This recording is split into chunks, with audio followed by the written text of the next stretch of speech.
5 पर्वों का त्योहार है दिवाली। यह त्योहार 5 दिनों तक मनाया जाता है। कार्तिक माह की त्रयोदशी से शुक्ल द्वितीया तक यह त्योहार मनाया जाता है, जिसमें कार्तिक माह की अमावस्या को मुख्य दीपावली पर्व होता है। अर्थात धनतेरस से भाई दूज तक यह त्योहार चलता है। आज से लगभग 50 वर्ष पहले तक इस त्योहार को शहर और गांव में एक जैसा ही मनाया जाता था, लेकिन अब आधुनिकता के चलते शहरों में इस त्योहार की रंगत और रौनक बदल गई है, जबकि गांवों में भी अब इस त्योहार का परंपरागत रूप बदल रहा है। आओ जानते हैं वे कौन से ऐसे 12 कार्य हैं जो 5 दिन चलने वाले दीपोत्सव में किए जाते हैं। दीपावली मनाने के कारण। इस दिन भगवान विष्णु ने राजा बलि को पाताल लोक का स्वामी बनाया था और इंद्र ने स्वर्ग को सुरक्षित जानकर प्रसन्नतापूर्वक दीपावली मनाई थी। इस दिन भगवान विष्णु ने नरसिंह रूप धारण कर हिरण्यकश्यप का वध किया था। इसी दिन समुद्र मंथन के पश्चात लक्ष्मी व धन्वंतरी प्रकट हुए थे। इसी दिन भगवान राम 14 वर्ष के वनवास के बाद अयोध्या लौटे थे।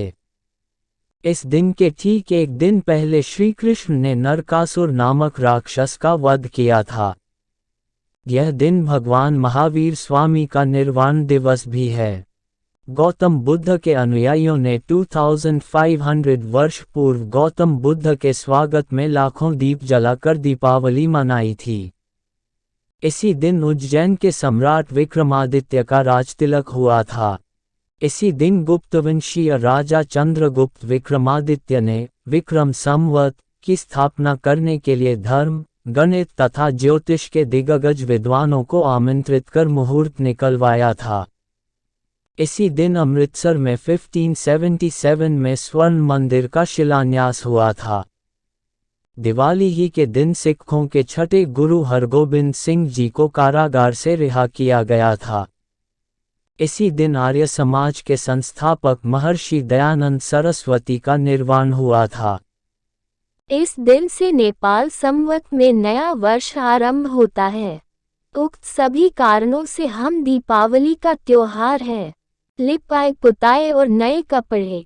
इस त्योहार के आने के कई दिन पहले से ही घरों की लिपाए पुताए सजावट प्रारंभ हो जाती है। वर्षा के बाद गंदगी होने के बाद घर और संपूर्ण शहर तथा गांव की इस बहाने सफाई भी हो जाती है। दीपावली से पूर्व नए कपड़े भी बनवाए जाते हैं। मान्यता अनुसार लक्ष्मी जी इन दिनों में विशेष रूप से विचरण करती है, अतः जहां ज्यादा साफ सफाई और साफ सुथरे लोग नजर आते हैं वहीं वह रम जाती है। इसीलिए लक्ष्मी जी के आगमन में चमक दमक की ज्यादा महत्वपूर्ण है। धन्वंतरी पूजा। दिवाली का शुभारंभ कार्तिक मास की कृष्ण पक्ष त्रयोदशी के दिन से होता है। इसे धनतेरस कहा जाता है। इस दिन आरोग्य के देवता धन्वंतरी की आराधना की जाती है। इस दिन नए नए बर्तन, आभूषण इत्यादि खरीदने का रिवाज है। इस दिन घी के दिए जलाकर देवी लक्ष्मी का आह्वान किया जाता है। बही खाते बदलना। धनतेरस के दिन व्यापारी अपनी दुकानों को साफ सुथरा कर अपने बही खाते नए बनाते हैं। आज ही के दिन व्यापारी अपने बही खाते बदलते हैं तथा लाभ हानि का ब्यौरा तैयार करते हैं। खरीदारी। इस दिन बाजारों में चारों तरफ जनसमूह उमड़ पड़ता है। बर्तनों की दुकानों पर विशेष साज सज्जा व भीड़ दिखाई देती है। धनतेरस के दिन बर्तन खरीदना शुभ माना जाता है। प्रत्येक व्यक्ति इस दिन अपनी आवश्यकता के अनुसार वस्तुएं खरीदता है। कोई इसी दिन वाहन खरीदता है तो कोई सोना या चांदी। धनतेरस के दिन जमकर खरीदारी भी की जाती है। यम, कृष्ण और काली पूजा। धनतेरस के बाद नरक चतुर्दशी का पर्व होता है। इसे रूप चौदस भी कहते हैं। इस दिन जल्दी उठकर अच्छे से स्नान किया जाता है और रात्रि में इस दिन यम पूजा हेतु दीपक जलाए जाते हैं। इसे छोटी दीपावली भी कहा जाता है। इस दिन एक पुराने दीपक में सरसों का तेल व 5 अन्न के दाने डालकर इसे घर की नाली की ओर जलाकर रखा जाता है। यह दीपक यम दीपक कहलाता है। ऐसी धार्मिक धारणा है कि सुबह जल्दी तेल से स्नान कर देवी काली की पूजा करते हैं और उन्हें कुमकुम लगाते हैं। भगवान श्री कृष्ण ने इसी दिन नरकासुर राक्षस का वध कर उसके कारागार से 16,000 कन्याओं को मुक्त कराया था। इसीलिए इस दिन श्री कृष्ण की पूजा का भी महत्व है। लक्ष्मी पूजा, धनतेरस के बाद रूप चौदस और रूप चौदस के बाद दीपावली आती है। दीपावली के दिन विष्णुप्रिया लक्ष्मी माता के साथ गणेश जी की पूजा की जाती है। मान्यता अनुसार चौघड़िया का महायोग और शुभ कारक लग्न देखकर रात्रि में लक्ष्मी पूजा का प्रचलन प्राचीन काल से ही चला आ रहा है। दीपावली के दिन विशेष तौर पर लक्ष्मी पूजा का ही प्रचलन है। लक्ष्मी कारक योग में पूजा करने से कर्ज से मुक्ति मिलती है, तो दूसरी ओर अच्छी और शुद्ध भावना से लक्ष्मी की पूजा से धन और समृद्धि बढ़ती है। गोवर्धन पूजा। दीपावली के दूसरे दिन अन्नकूट महोत्सव मनाया जाता है, जिसे गोवर्धन पूजा का दिन भी कहते हैं।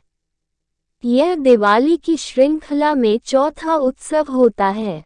लोग इस दिन विभिन्न प्रकार के व्यंजन बनाकर गोवर्धन की पूजा करते हैं। इस दिन को द्यूत क्रीड़ा दिवस भी कहते हैं। इस दिन परस्पर भेंट का दिन होता है। एक दूसरे के गले लगकर दीपावली की शुभकामनाएं दी जाती हैं। गृहिणियां मेहमानों का स्वागत करती हैं। लोग छोटे बड़े, अमीर गरीब का भेद भूलकर आपस में मिलजुल कर यह त्योहार मनाते हैं। इसी दिन को गोवर्धन पूजा होती है, जिसे ग्रामीण क्षेत्रों में पड़वा कहते हैं। इस दिन परिवार, कुल खानदान के सभी लोग एक जगह इकट्ठे होकर गोवर्धन और श्री कृष्ण की पूजा करने के बाद साथ में ही भोजन करते हैं।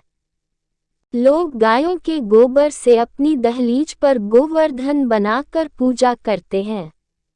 ऐसा माना जाता है कि भगवान कृष्ण ने अपनी छोटी अंगुली पर गोवर्धन पर्वत को उठाकर अचानक आई वर्षा से गोकुल के लोगों को बारिश के देवता इंद्र से बचाया था।